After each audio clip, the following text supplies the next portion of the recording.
if we would have recorded yesterday, like I was going to, but, we were rudely interrupted by a situation that I will bring up later in this episode. We would have had a lot less to cover. Well, okay, that's true. We had... However... We need to clarify that we were supposed...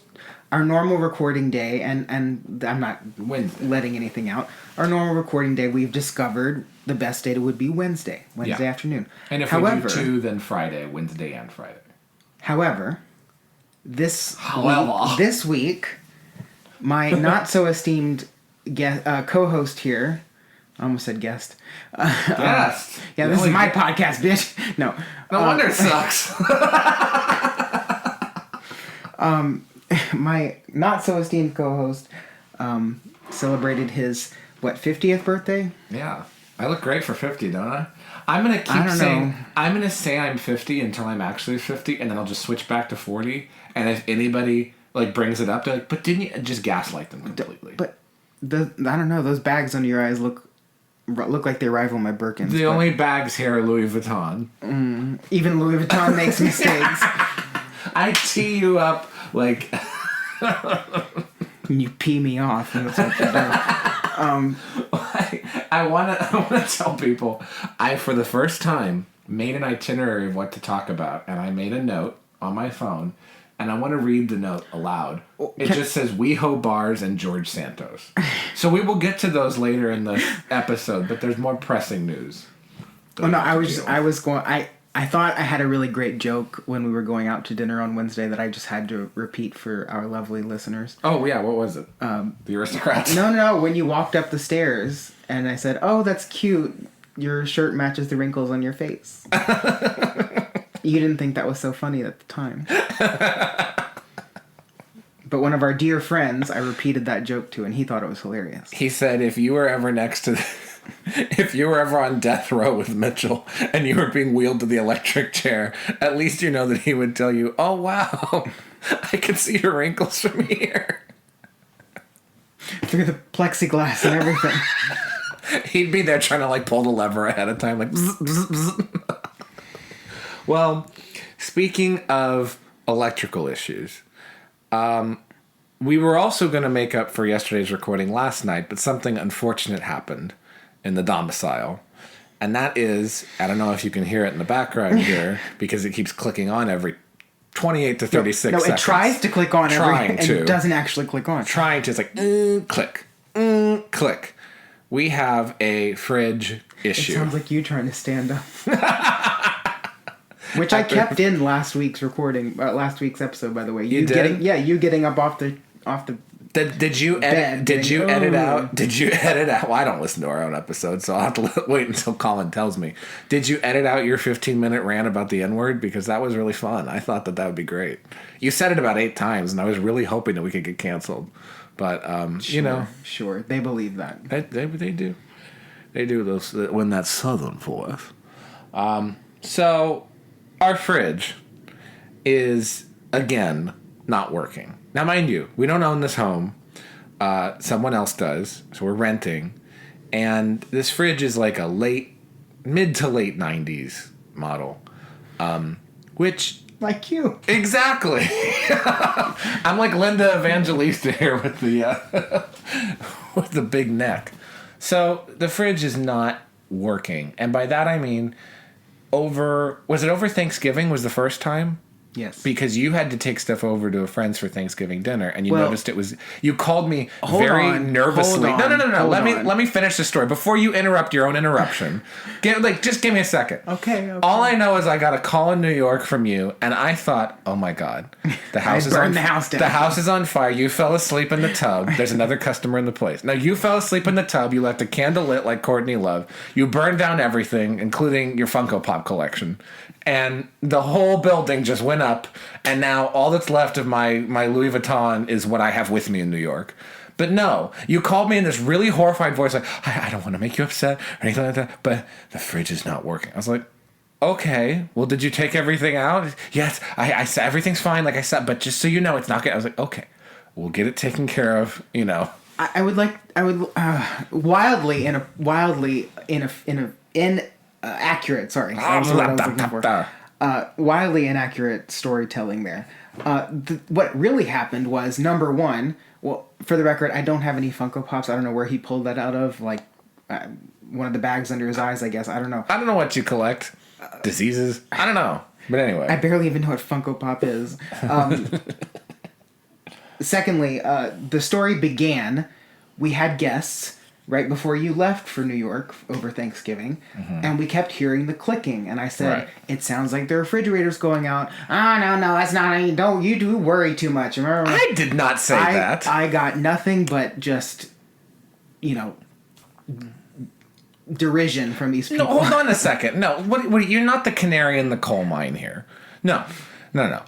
We had guests over the week before. The fridge did not have any temperature difference when they were here. Correct, but I kept hearing it make the noise. But you said it's making noise. Okay, let's keep an eye on it. If something happens, then we'll do something about it. But until then, I don't know if it's just, the condenser, something in the back is not, whatever, it's clicking. Well, anyway, we're getting off topic here. Anyway, we're wildly boring these people. So at least this is what I was trying to say is this is at least the third time that something's happened. They sent out a repairman. There was a language barrier, and not like he was from like South America or something like that. Like I'm pretty sure this guy was part of the ex-Soviet bloc. There was a language barrier, but he replaced something. And then it was fine for a while, then it went off again, then we notified them again, then he replaced something else.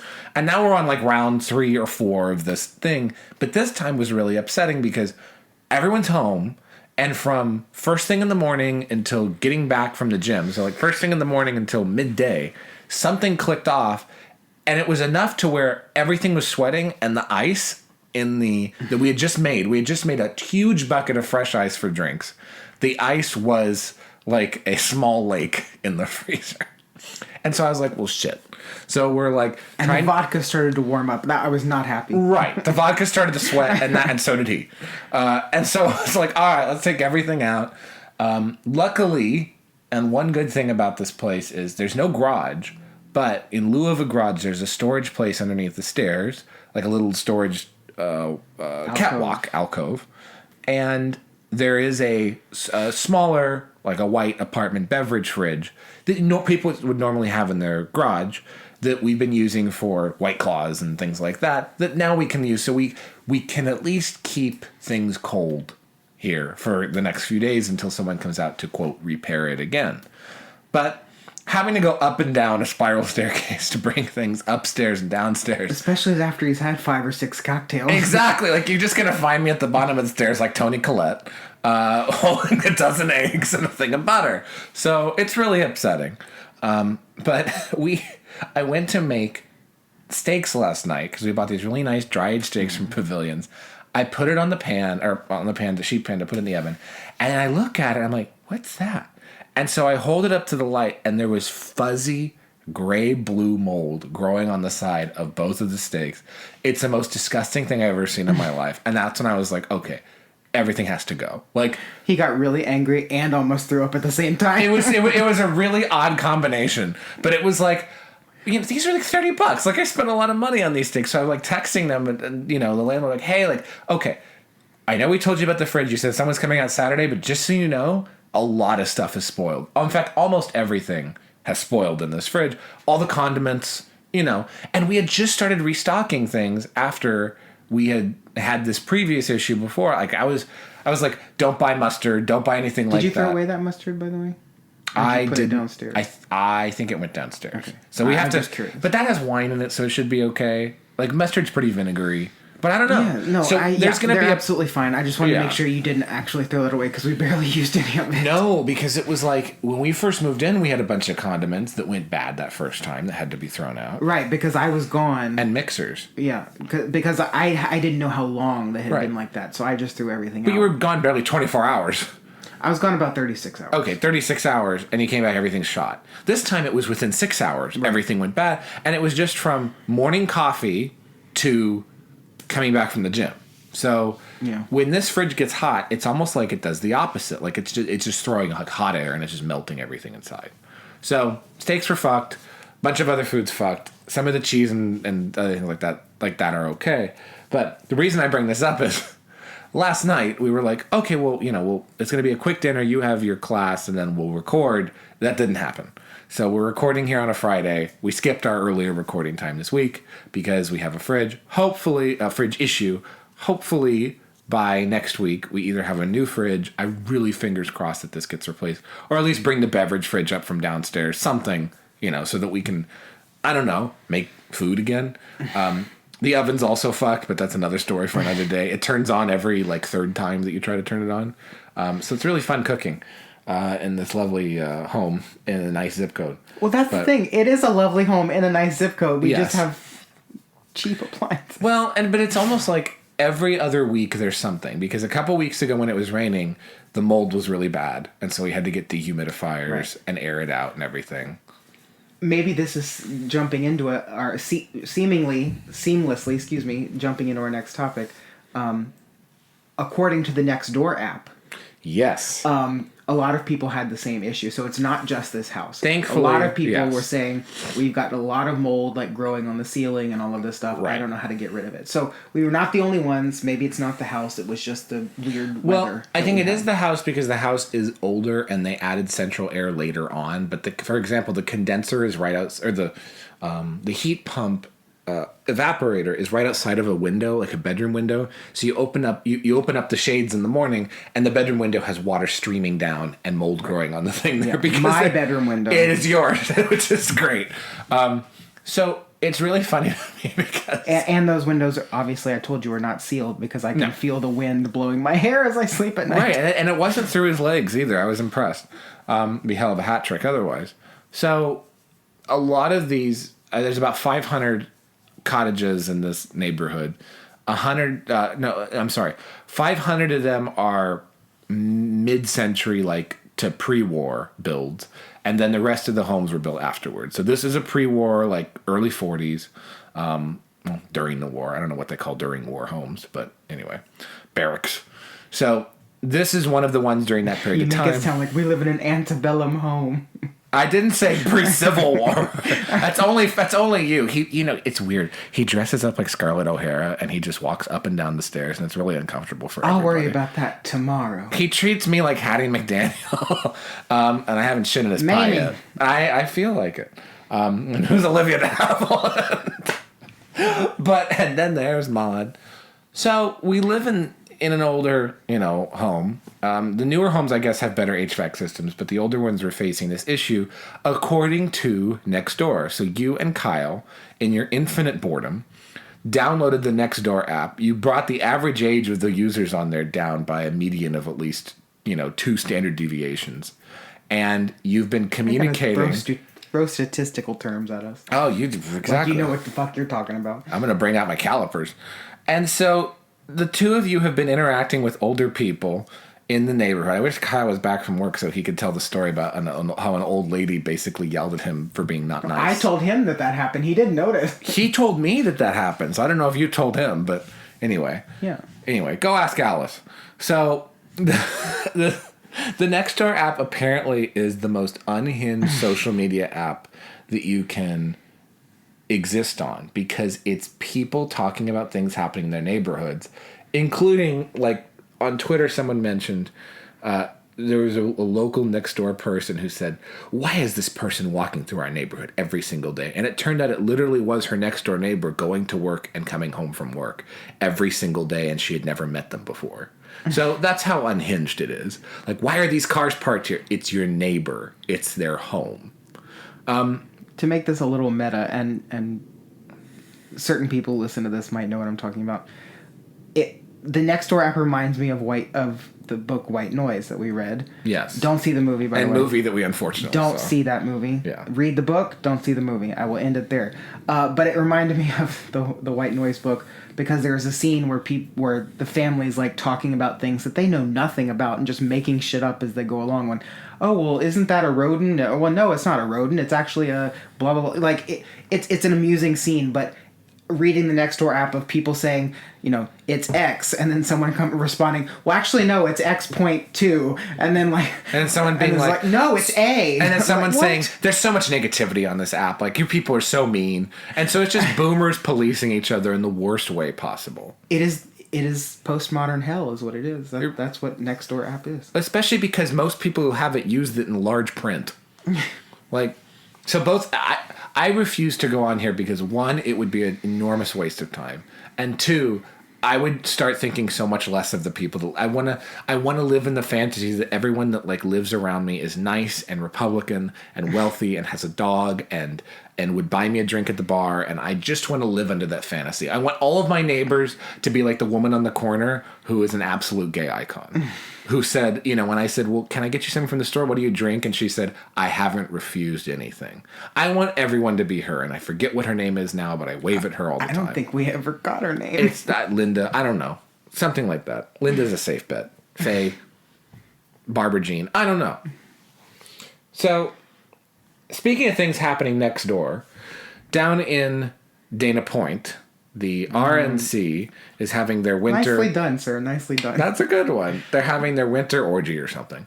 And so RNC members from across the country...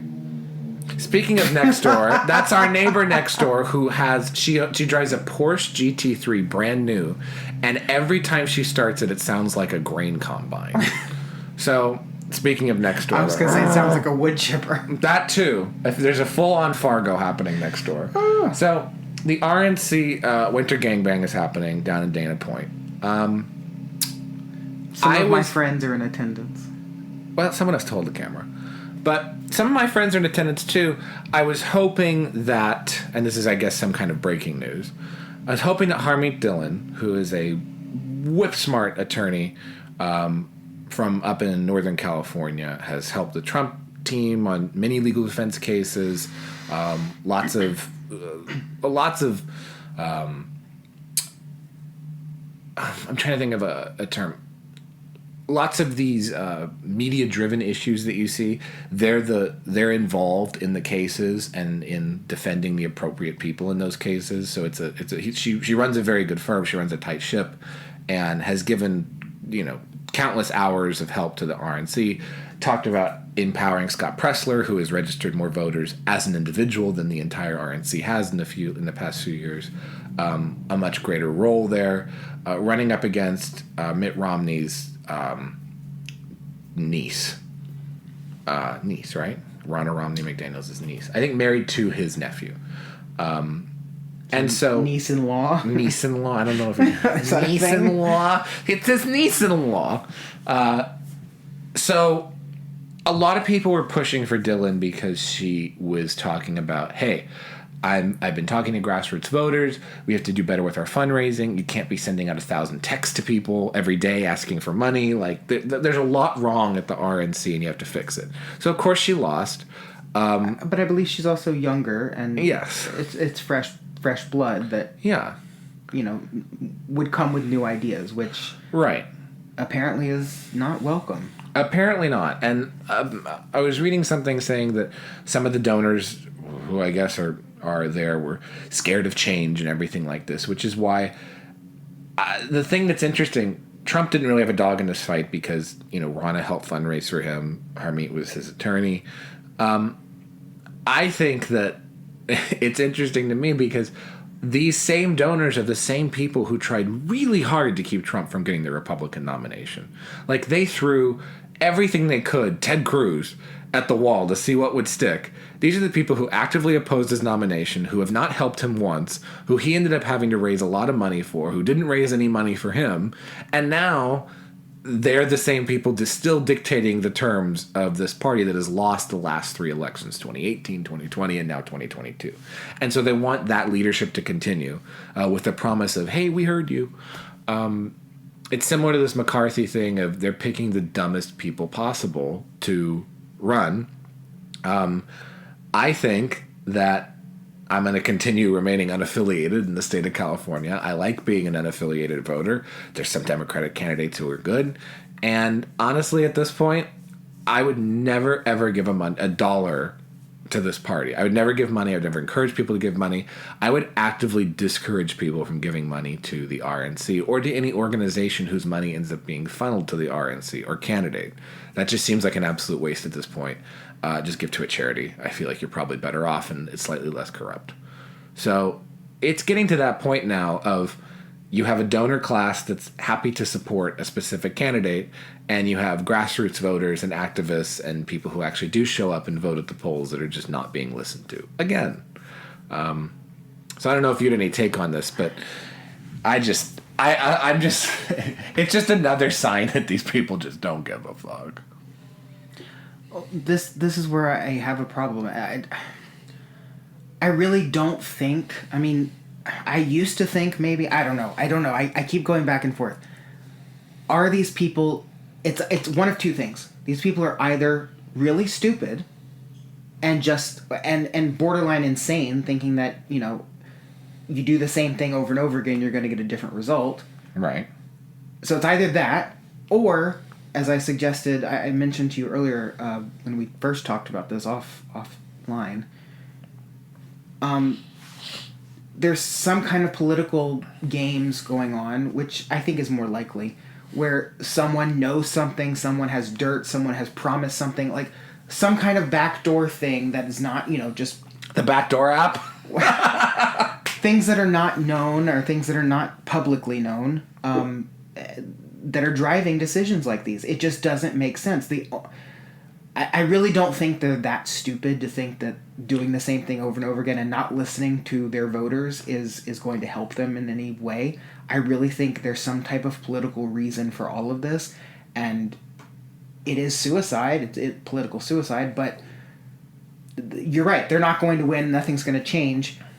But there has to be a reason for it that we don't know. Well, and it comes down to, it's sort of the same thing of, Adam Carolla always said, stupid or liar. Like, with any of these situations, someone saying something doesn't smell right. Okay, are they stupid or are they lying?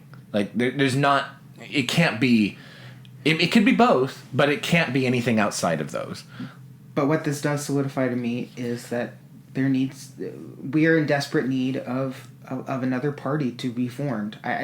I realize that it's been tried so many times that it never takes off. Like, we're doomed to be a two-party system, and we were warned from the beginning that that's not going to work. And we're still living proof of that.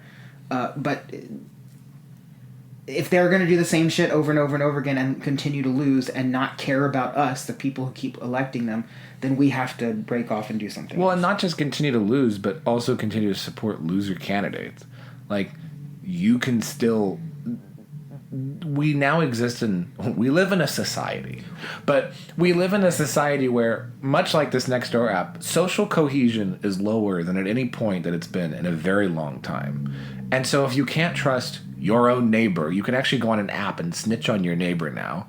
If you can't trust people who vote with you 95% of the time because there's something else afoot, or they are going to go in a different direction, well, then what social cohesion is there? And if you have a country where the religious bonds are dissolved, neighborhood bonds are dissolved, ethnic bonds are dissolved, no one really cares about the Constitution at this point. No one really cares to speak the same language at this point.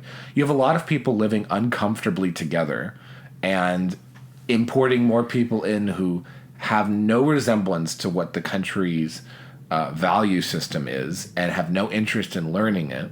And even 2-3 generations down the line, if you have a hardworking first-generation immigrant, third-generation immigrants come to just resent their ethnic background and everything about it. They try to use terms like Latinx. What do you have? You don't have a country at that point anymore. You just have a group. You have a bunch of people living in a big mall.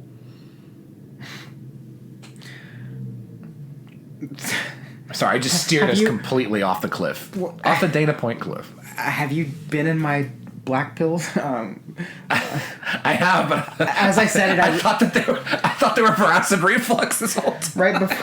Right before I said it, I said to myself, "That's not going to sound right," but I think people know what I mean. Like, I'm very cynical and negative about the outcomes, and I'm pessimistic on life in general. And that's not to say because one person lost that's how I feel. Well, it sounds like if Armin won, I still would have been like, "There's a lot of fucking work to do still." Like, this is one glimmer. Right now it sounds like you've taken some of my negativity and I want it back, sir. There's a hole here. I need to be filled. He's like shit, that sounded bad too. I bet if you put on the Nextdoor app, you have a hole that needs to be filled. Shut up. People will show up with cement and a shovel, and then that'll be the end of you. Oh. Well, I was gonna just end this part of the conversation saying, what rhetorical glissando are you going to end this with? well, no, you make very, very good points. Obviously, I agree with 99% of what you said. The 1% is how I said it. The 1% is because I used a period wrong. You used a semicolon, or you should have used a colon. I don't know. I'm just connecting everything with one long string of semicolons like a madman. No, my point was going to be, this is where we get into, this is where we breed those conspiracy theories, and they're seemingly not conspiracy theories anymore, where we just got to assume that both sides are just putting on a show to say that they're against each other, when in reality they're all working together. Like, the Republicans are just pretending to fight and put up, something for our sakes. Oh no, we lost. Give us money again. Ooh. But then they're in like cahoots with the Democrats, saying, okay, how can we pull one like, over on they them? They want to rip the abortion. They want to rip abortion rights right out of your womb. Give us money. Ooh. I think you're missing my point, but okay. No, because they fundraise against each other, but then they don't do anything to materially push things forward in their capacity. Ukraine still gets paid. But my point is, it seems to me at this juncture that the Republicans are purposely losing. Like, they're putting on a show that we're trying, but they're just purposely going, we're in cahoots with these other people. We run the government together. We get what we want because we let them win. That kind of thing. Well, yeah. And we're all in the background going, are you actually going to do something for us ever? Oh, we're Why trying. aren't you fighting Well, no, for us? you're not. We're fighting for you 2 Right. years later. Well, I was saying, This breeds conspiracy theories. Right. This breeds revolution. This breeds anarchy. Right. And with listening to what the left has to say, there's a large element that believes the exact same thing on the other side. Because they say that's what Antifa is.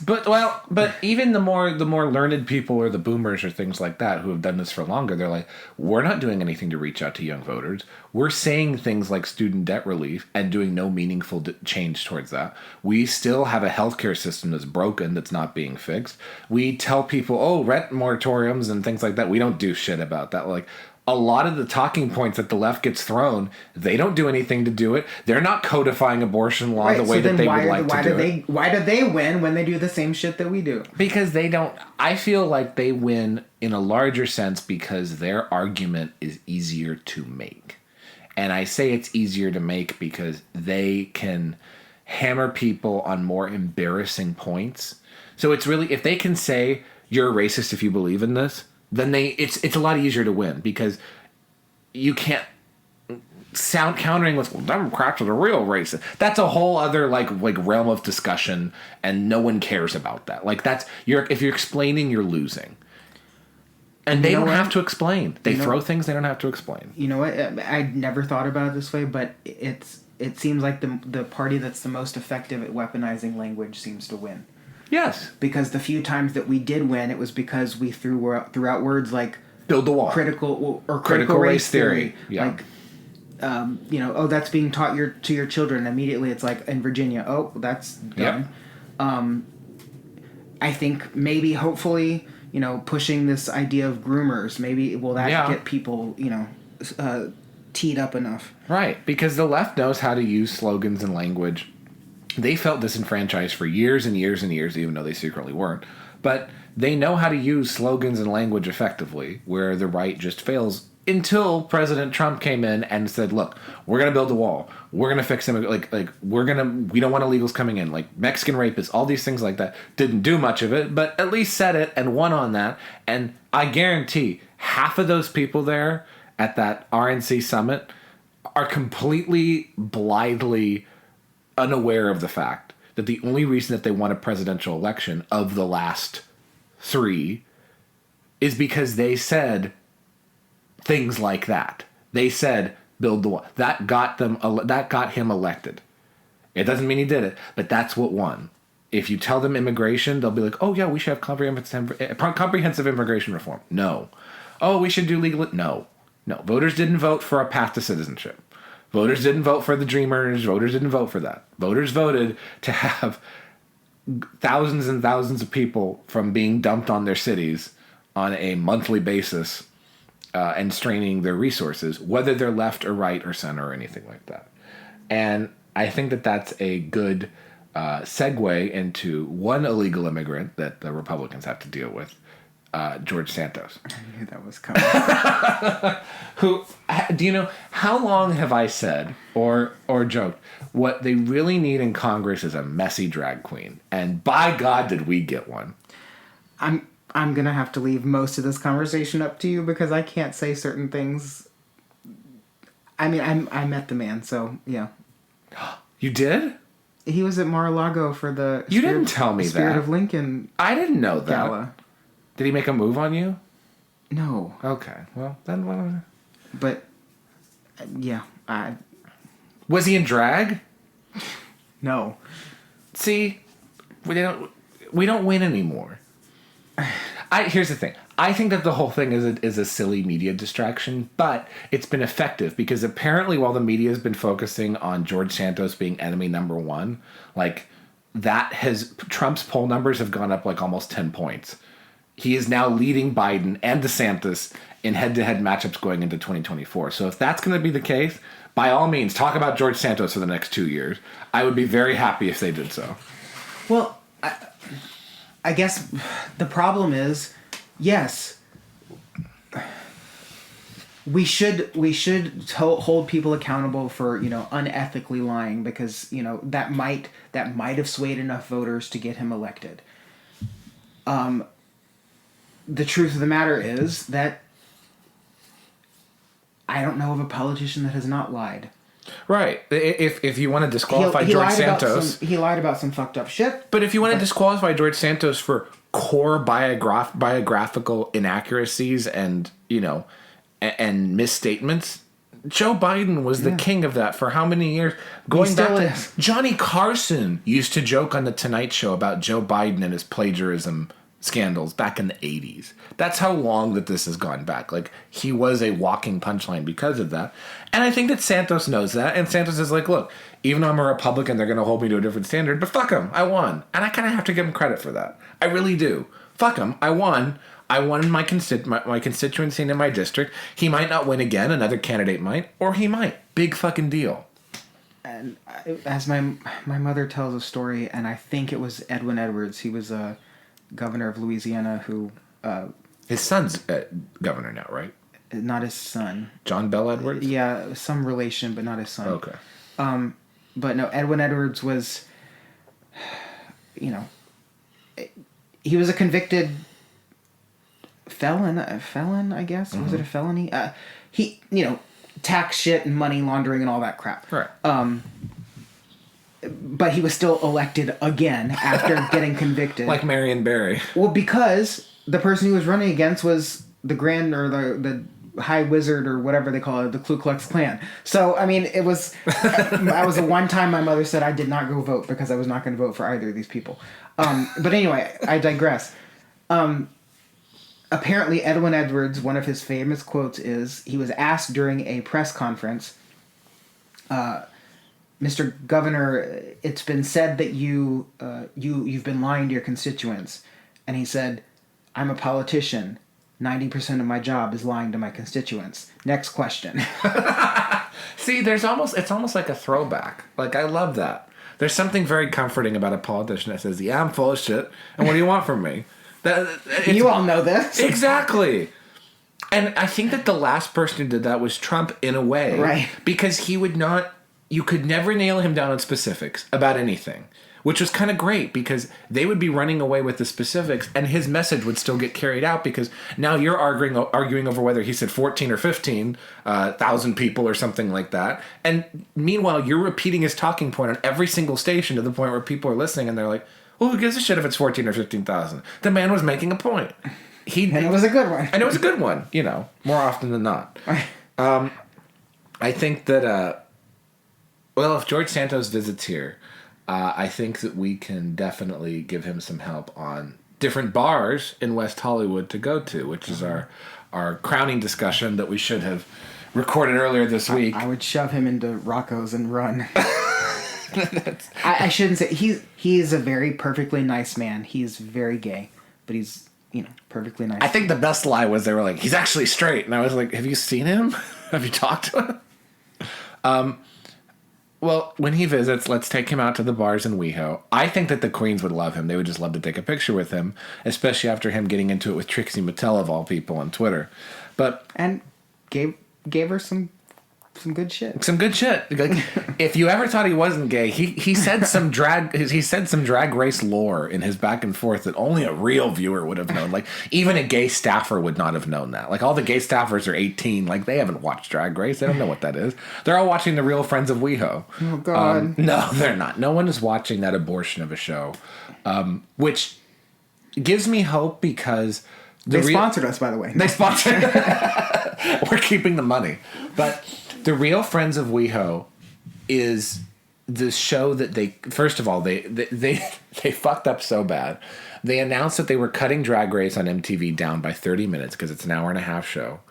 Down by 30 minutes for a brand new show, which is already a mistake because Drag Race is one of the few non-sports shows that people actually show up to bars, gay bars, I mean mostly, right, to see and watch together live, en masse, yeah. Right, and watch as a group and cheer when the queens win and stuff like that. Whatever. There's 18,000 iterations of it now. It's their sport, yeah, you're right. It's gay sports. Gay sports is Drag Race. But the thing about it, so you're cutting into your number one rated show to broadcast a new show that nobody asked for and no one wanted. So they said, what if The Real Housewives, but it's 5 gay men in West Hollywood? Already this formula has failed before. Right. I was about to say, they've tried this. They've tried 2 iterations of this on Logo, right, which by the way is where Drag Race originated. That's the original channel it was on. Right. A non-cable, like a satellite channel. Right. Because Logo TV it's owned by one of the major things, but it's like, hey, we put the gay stuff on here. Right. I think DirecTV. Or DirecTV. I think it's all like one big conglomerate. Anyway, okay. It's on DirecTV if you have a satellite, but. Oh no, Viacom, because MTV you're is a right. Viacom channel, so it's one of their less known channels. Yeah, so yes, you're right. Logo was the gay channel, and that's where RuPaul's Drag Race originated. And they had the show, The A-List, which was originally in New York City, and it was basically the same premise. It's five or six gay quote unquote friends, and following their lives like the Real Housewives would. It was Real Housewives, but with gay men. Right. That they had like one season, it flopped. They redid it in Dallas. So they made the A-List Dallas. Right. I watched that one. It was mildly entertaining, but still just ridiculously stupid, and all of these people were ridiculously stupid, except, by the way, one character who was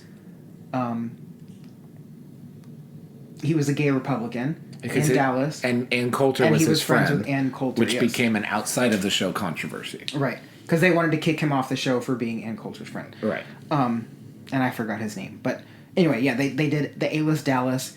I think that had maybe 2 seasons. It was mildly entertaining, but again, right, wet fart. And so now they're doing the Real same Friends exact of West show, Hollywood. just rebranding it. Well, so this is the cast. So the first one is Brad Gorski, whose husband is one of the writers on Family Guy and who made that awful animated series on Comedy Central about Queen Elizabeth that, again, no one watches. Like, that really weird show. But the real gays know and love Brad Gorski for being Rachel Zoe's ex-assistant. Right. So you have someone who is like the bit player. Because the Rachel Zoe project was on Bravo, and it was a great lasted show. like 5 seasons. But that's such a bit player role. That's like having Tom from Vanderpump Rules. No, not the Toms. No, that's like having. Was his name Tom? I think his name was Tom on Kathy Griffin's My Life on the D List, who was his assistant for 2 years. But like the assistant, that's how far into like gay Wikipedia you have to go to find somebody. So Brad Gorski is not necessarily a household name, but among the gays, I'm pretty sure the gays my age. But the gays don't really like him. No, that is true. So it's not like it's like, oh, this beloved character we love. Like, I really don't care what Brad Gorski does. As long as he hasn't committed sexual assault. Is it Gorski or Goreski? I thought it was Goreski. I don't know. I've heard Gorski, but it might be Goreski. So he is one of the titular players. The second is a obviously controversial person, Todrick Hall, who is a choreographer who's known for... I didn't know he was on there. Yes, that's why people are so mad. Jesus. So he is, in gay world, known as a choreographer who has been A, accused of sexual assault, and B, accused of not paying his backup dancers. I don't know which is worse, but everyone hates Todrick Hall. He did a few, funny music videos and stuff, and now he is, inspired. He is a universally despised figure among the gays. So I think they thought this was going to garner them positive controversy, but it's just made it worse. Didn't he start his career on, YouTube? Yeah, I think so. Yeah. I think he was a YouTuber. Yes. So you got Todrick Hall. Then, okay, you've got 3 no-names. That I know that one of them's husband is the guy from Mean Girls. So that Jonathan Bennett. So his husband... And Cupcake Wars. Yes. And Cupcake Wars. So his husband that poor faggot. is now on Real Friends of WeHo. And then 2 other people who... Again, I don't know what... Let's talk about the husband. I don't even know the husband's name. And 2 other fucking randos. So that is your lineup of Real Friends of West Hollywood. They couldn't get Josh Flagg's ex? They couldn't get Josh Flagg. Bobby they something. couldn't get Josh Flagg's ex. They couldn't get Josh Flagg's trainer to even go on this show. I also don't know why people haven't learned the lesson of the Queer Eye reboot that gays don't like these people. Gays don't like Anthony. They don't like Jonathan Van Ness. The only people that like them are straights pretending to be allies. Older women. No one seeks these people out. If you've probably bumped into them at some point. If you washed your hands immediately afterwards. Exactly. These are not people who it's the gays look up to, or if you could get a group of 10 gays and do a focus group, which would cost you 10 10 lattes? 10 lattes, 10 Shake Shack gift cards. It's not hard. If you got a focus group of 10 gays, all these people would register 90% negative to indifferent. So this was a bad choice to begin with. Second thing, gays don't like seeing other gays on television. And only in the gay community is that the case. Because they would have... That could have been me. Why isn't that me? That's part of it. They don't like to see other successful gays. They hate other successful gays. Gays don't like Neil Patrick Harris at all. Not anymore. That's over. Gays kind of don't like Lance Bass. The gays have a pretty negative opinion of fellow gays. So that's why gays will watch Real Housewives. That's fine. But gays will not watch gays on TV. And straights are not going to watch gays on TV who have nothing interesting about them, which is this group of people. So it was one of the lowest rated shows on television that night, somewhere beneath MSNBC rebroadcasts of their earlier evening segments. So that's how bad it is. You could count... Rachel Maddow's rerun was more watched than... Yeah, Rachel Maddow's cooking show was ranked higher than this. So they showed a video from a bar where people were watching Drag Race and it had to end early because this new show was on. And the gays started howling to the point where they had to turn off the TVs because nobody wanted to watch this shit. So it's kind of upsetting. And as I posted on Twitter this past week, it really has united... also, before this show came out, one other controversy. Some OnlyFans gay was supposed to be the 6th friend, and then they cut him out of filming as soon as they found out that he had an OnlyFans. And so then he went on Twitter and said, and threw a bunch of shade at the production and everything like that. So this show has united OnlyFans models and the people who pay them, WeHo residents, gays, lesbians, because there's no lesbians on this show, trans people, because they hate that there's gay representation, not trans representation, socialists who are upset that Todrick Hall's dancers aren't paid, sexual assault survivors because they're upset that Todrick Hall's on the show, conservatives because they don't know why this trash is on TV, liberals because they cut Drag Race short, and the gays. Everybody is upset at this show. And I have a feeling, my prediction is they're going to either cut it off the air or just take it straight to Peacock or some streaming channel. And they're going to be oh, sorry, we're bringing Drag Race back like it should have been. I think it's going to flop that hard. Because the second episode is going to be on the Sunday. But I don't think they can. Or the Sunday or whenever Drag Race is on, I don't know. I don't think they can because... Network used to cut out shows all the time. Right, but because of how Drag Race has, they filmed that a long time ago, and they've been editing those episodes for a while. Oh, I thought they filmed them each week. No. Oh. So they would have to go back and like re-edit an entire show and like add more footage in to make it, the full hour and a half. They can't do that. Oh. Or, I guess they could, but it would be really hard. Maybe they'll just get something else and just put it in some rerun. I don't know. A rerun would probably do better at this point. I mean, they're probably only halfway done through, editing episodes through the season, so maybe halfway through they'll go back to an hour and a half. I don't know. Well, but I know how they do that show, and it would be very hard to retroactively unedit a show. Right. Well, speaking of, maybe we can save the WeHo Bar rundown for the next episode, because that's going to be a lot of nitty-gritty detail about individual bars there, which ones are good, which ones were closed during COVID, which ones suck, which ones are, are just not in case you worth ever going take a trip out here. Exactly. So I think we'll save that travel guide for another show. But one last thing I wanted to include. As far as people who I hope become Drag Race judges, Ilhan Omar. Oh, and God. I want to talk about this because I really love her. And not ironically, I think that she is the only intellectually consistent member of the squad. I think she's the smartest one. AOC is really just embarrassing at this point. Like, she had a lot of potential and she blew it. The bald one, no one cares about. Cori Bush cried on camera and it looked stupid, so she's done. They had some other one that was like and then there's Maude, and no one cared about her either. There's like a fifth. Rashida Tlaib.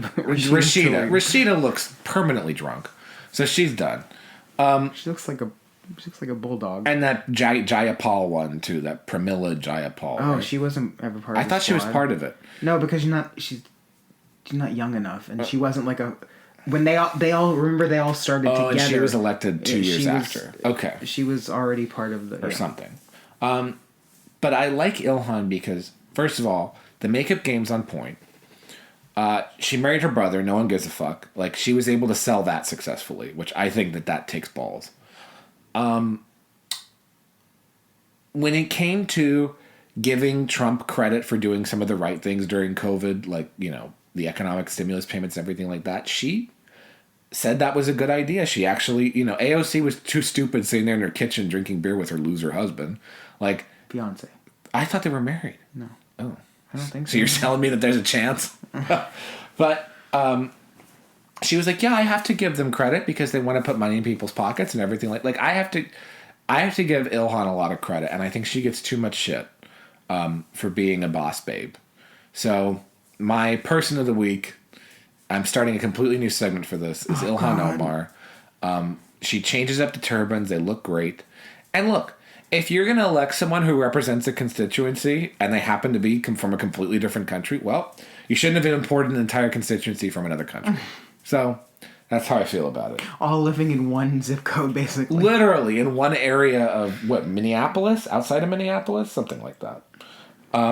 So yeah.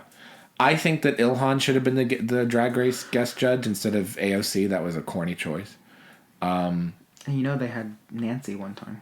Oh, were you going to bring up the Paul Pelosi thing? I wasn't, because I don't know if there really is any news. Like, okay, the Paul Pelosi tape came out, and And he was nude, basically. Okay, so there's video of this lunatic breaking in, and then there's video of when the cops arrived, and then Paul Pelosi and him are just standing there at the door. Paul Pelosi didn't spill his drink, so I have to give him credit. And then this guy starts beating the shit out of him with a hammer. And that's also on camera. Wasn't he not wearing pants? Yeah, he was in like boxers or something like that. That's weird. The guy was in bed, though. Someone broke in and he was in bed. He didn't have time to put on a 3-piece suit. Like, It's weird. well, the weird thing about this, there were two weird things. One, I don't know why he was holding a cocktail this whole time, unless he was going to break the glass over some guy's head. Like, who says during a hostage situation, "Excuse me, can I get a whiskey?" Exactly. That was weird. You're pantsless. You have a cocktail in your hand as if you were on a date of some kind. I'm not gonna beat around the bush like he did. I think that the one part for me that was weird was what they had said was that Paul Pelosi's phone was in the charger in the bathroom. And so I don't know why he didn't lock himself in the bathroom to call the police and be like, hey, there's someone here trying to kill me. Like, can you come get me? Number one. But even before that, number one, he called them, but I guess the bathroom doesn't have a door that can lock. That's the only thing that would make sense to me. If someone broke in and just started like stumping around your house, like you'd lock yourself in a room and because you don't know if for all you knew, this guy had a gun. Like, right, but that's why these people are saying we think that he knew this guy. We think that whoever broke in, like Paul knew him in some capacity this guy, because when he did talk to the police on the phone, he said, "No, everything's fine." Like and yes, I understand. Like if you're being watched, like you don't because he said I'm with my friend or something like that. And right. People said that. I mean, I can understand if you have a lunatic with you, like, no, I'm hi, person who called me. I'm here with my friend. Like I do that 3 times a week when you're here and you're threatening me. But it's all this putting all this facts together make it very weird. I want to back it up to what I think is the real problem here in 2 capacities, and both of them affect Paul Pelosi. Supposedly, the Capitol Police, which is, according to the January 6th Commission, more heroic than all 5 of the armed forces plus Space Force combined. More heroic than the people who raised the flag at Iwo Jima, more heroic than the Rough Riders and the Tuskegee Airmen. More heroic than those captured in Vietnam. Okay. Our Capitol Police where were they? Because he said in the phone call, saying, hey, I need Capitol Police out here. They have Nancy Pelosi's security cameras allegedly on a feed watching whether she's home or not. Because imagine if both of them are gone and someone breaks into Nancy Pelosi's house. She has classified material that everybody does, even though it's her private home, like Mike Pence or Biden or anybody. Everyone has classified, but you can't just have someone just break in and steal a bunch of shit. So they are monitoring the Speaker of the House's home. So I don't know where the fuck they were in all of this. No one pressed a button. No one knew anything. No one did shit. They had to call the local cops in San Francisco, which God knows if they'll even show up. So that was the first issue. And then going back, where was a car escort or Capitol Police or whatever for Paul Pelosi when he got his DUI? Bless you. Sorry. He was at someone's house getting wasted on wine and scotch, and then drove out in his Porsche, pulled onto a 2-lane road, and just ran into somebody head on, and could have gotten them both killed. But why was a 90 or nearly 90-year-old man alone and unmonitored when he should at least have a car escort or a waiting car for him? This is not somebody who's not of means. This man's worth, probably in the low 9 figures. He couldn't have just had a driver, or the Capitol Police could not provide one. And then he's at home, like, in the most charitable explanation, this man is at home alone in his boxers. His wife is not there, but he's, at a non-gated home by himself. And someone just puts their fist through the window, opens the door, lets himself in, does God knows what to him to the point where he's able to finally get away to call the police. And then when the police show up with weapons out and everything like that, this guy just starts bashing him in the head with a hammer. What kind of security are we providing for our elected officials and their families if that's even allowed to happen? Like, that should be the largest embarrassment. Defund the Capitol Police at this point, because I don't know what TSA or DMV workers they have doing their jobs. Unless, and this goes back to my, everyone's, little theory, unless, again, this was someone that they knew was going to be there or knew does go to their house sometimes. Like it was someone that, like, okay, we recognize this person, or we know that Paul has these friends that come over. But then why would this guy break in? Unless he, I don't know. Well, there were people, like, looking at the photo saying it doesn't look like someone actually broke in. It looks like they staged a break-in after the fact. Well, and, they showed there's glass in certain places that probably shouldn't be. Well, they showed him punching through the plate glass door. So there's a video of that now that came out later today. So there's that, but again, how did this guy get from wherever he was over in, like, Emeryville or Berkeley, like, to Pacific Heights in San Francisco, a guy who doesn't have a car? Like trust me, Bart's not that good. Like, how did he just show up at their house? How did he get the address? There's a lot of questions about this that don't make any sense. All I know is that if George Santos is listening to this, stay away from Paul Pelosi. I mean... And don't accept a drink from him or Nancy. Well, someone else said too. I think it was Scott Greer. Someone said the reason why that they covered this up, they fired the NBC reporter, all that other stuff, is it appears that the DUI thing really embarrassed them. And by the way, his punishment for that was they knocked it down to a misdemeanor, and they basically gave him time served plus a couple days, and he has to get the ignition interlock, even though he got into an accident where someone was injured, which is beyond, like, the minimum for that in California is not just a couple days served. Like, you have to do serious. California has some of the strongest DUI laws in the nation. When Paul Pelosi was arrested, he flashed his 1199 officer memorial card, which is like a club to get out of speeding tickets in California. Like, you give to like the Widows and Orphans Fund, but then a cop pulls you over and you're like, oh, okay, I'll let you off with a warning. He flashed that after getting arrested for DUI and a DUI accident where another driver was injured. So that was weird. And at the end of the day, he ended up getting kind of a slap on the wrist for this. But I just don't understand why this man did not have better security for all of this to go down. That, I think, is the embarrassing part here. And they said because of his drinking, which, for God's sake, when the cops show up, he has a cocktail in hand for all of his drinking. Like, it's obviously gotten him into some kind of trouble here. That would be embarrassing to Nancy. But, I don't know. Well, they're both half in the bag at all times just so they can put up with each other. If Paul Pelosi had the Nextdoor app, this probably wouldn't have happened. They would have known that some suspicious guy was going through the neighborhood in Pacific Heights, and they could have, he would have at least gotten himself into a locked room. He would have poured an extra cocktail. He would have poured 2 glasses. So, anyway, we'll save the WeHo rundown for next episode, but... and hopefully next episode, because I teased it last episode, and I really do want to watch it, the Nancy Grace special on Britney Spears. Well, maybe we'll have time to watch that this week. Jamie Spears, you should fry. That sounded a little bit like JFK at the beginning, but... All right. Have a great day and fuck yourselves. Yay.